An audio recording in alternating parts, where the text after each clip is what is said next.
सफल intraday trading करने के लिए पीक मार्जिन आवश्यकताओं के बारे में हर चीज जानें। पीक मार्जिन वो अधिकतम मार्जिन है जो ब्रोकर आपके ग्राहकों से नकद और डेरिवेटिव सेगमेंट में कोई इंट्राडे डिलीवरी ऑर्डर देने के लिए एकत्र करते हैं। आमतौर पर क्लियरिंग कॉर्पोरेशंस दिन में लगभग 4 बार सभी मार्जिन का स्नैपशॉट लेते हैं। इन 4 स्नैपशॉट से उच्चतम मार्जिन की आवश्यकता पीक मार्जिन होगी।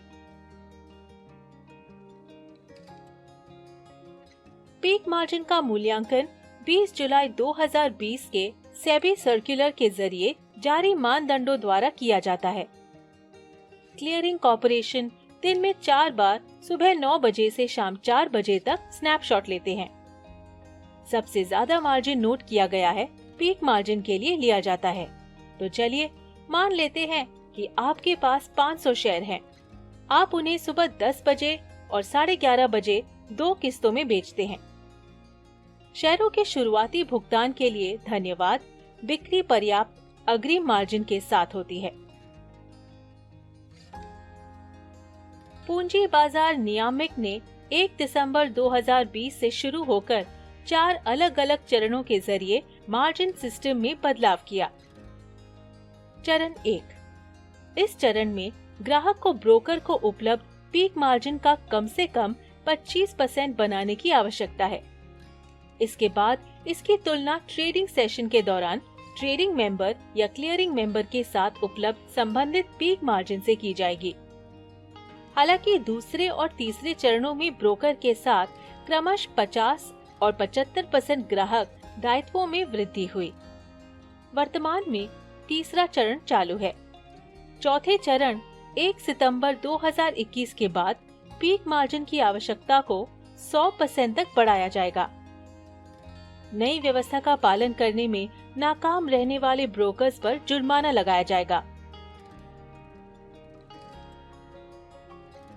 1 जून 2021 के बाद से लागू पीक मार्जिन का वर्तमान चरण अगस्त 2021 के अंत तक जारी रहेगा और यदि अवरुद्ध मार्जिन न्यूनतम मार्जिन के 75% से कम है तो निवेशकों की ओर से जुर्माना लगेगा। दूसरी ओर कैश और डेरिवेटिव सेगमेंट के लिए अनुमेय इंट्राडे एवरेज क्रमशः 6.67 गुना और 1.25 गुना पर छाया हुआ है। हालांकि इक्विटी कैश डिलीवरी या F&O ओवरनाइट मार्जिन अपरिवर्तित रहता है। इसके अलावा जहां भी लागू हो कैश और डेरिवेटिव सेगमेंट में किसी भी लेन देन को निष्पादित करने के लिए फंड या स्टॉक्स में अग्रिम मार्जिन प्रदान किया जाना चाहिए।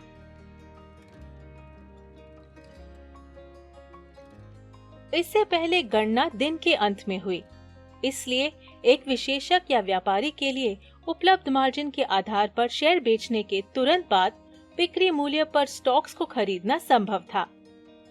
हालांकि नए तंत्र के तहत सत्र के दौरान मार्जिन आवश्यकताओं की गणना की जाती है, इसलिए बिक्री के बाद नए शेयर खरीद के लिए उपलब्ध धन में कमी है। नया पीक मार्जिन मैकेनिज्म सेबी के लेवरेज के मंत्र का प्रतीक है, जो किसी व्यक्ति या इकाई द्वारा स्पष्ट सीमा तक ही स्पष्ट है। नतीजतन ये सेबी के बढ़ते मार्जिन और अनुबंध आकारों का मुकाबला करने के लिए लगातार बढ़ते गुणकों की पेशकश करने वाले ब्रोकर्स को बेअसर कर देगा। मार्जिन कमी पेनल्टी स्ट्रक्चर में 2 स्लैब हैं। पहला, जब प्रत्येक क्लाइंट के लिए शॉर्ट कलेक्शन 1 लाख रुपए से कम और लागू मार्जिन का 10% से कम होगा तो जुर्माना 5% होगा। हालांकि अगर क्लाइंट्स के लिए शॉर्ट कलेक्शन 1 लाख रुपए से ज्यादा या बराबर है और मार्जिन से ज्यादा या बराबर है तो पेनल्टी 10% होगी।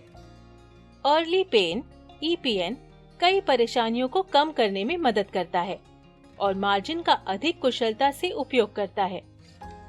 ये एक प्रारंभिक सूचक है कि अंत में T+1 के लिए सेटलमेंट साइकिल ले जाने में परिणाम होगा। वर्तमान तंत्र सेबी द्वारा इस प्रक्रिया को तेजी से आगे बढ़ाने का प्रयास है। सेबी ने सट्टा कारोबार और बार ब्रोकर्स को अपने क्लाइंट्स 10x, 20x और 30x मार्जिन की पेशकश करने से रोकने के लिए नए नियम लागू किए। इसके अलावा नए पीक मार्जिन तंत्र भी भर में एक अतिरिक्त अटकलों और लाभ उठाने में शामिल जोखिम को कम करके ब्रोकिंग इंटरफेस। लेवरेज फंड्स पर ट्रेडिंग करना बुद्धिमानी वाली बात नहीं हो सकती है, खासकर अत्यधिक अस्थिर ट्रेडिंग सेशन के दौरान। अतिरिक्त लाभ उठाने से जोत मिटा सकते हैं।